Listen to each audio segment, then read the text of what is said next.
Dans cette vidéo, nous allons voir comment générer des adresses email génériques justement à partir d'un fichier. Alors c'est relativement simple.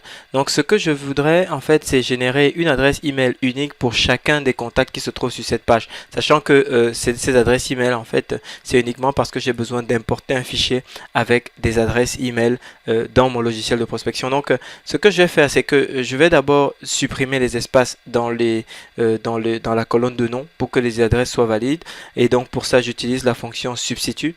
Et ensuite, eh bien maintenant, je vais utiliser une autre fonction qui s'appelle concaténer. Donc la fonction concaténer, en fait, ce qu'elle permet de faire, c'est qu'elle permet d'associer plusieurs chaînes de caractères les unes après les autres. Donc là, la première chaîne de caractères, donc c'est le nom de l'entreprise sans les espaces qui se trouvent dans cette cellule.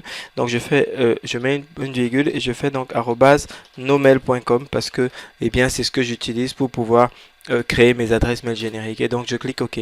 Et donc là à ce moment, eh bien j'ai mes adresses mail en nomail.com.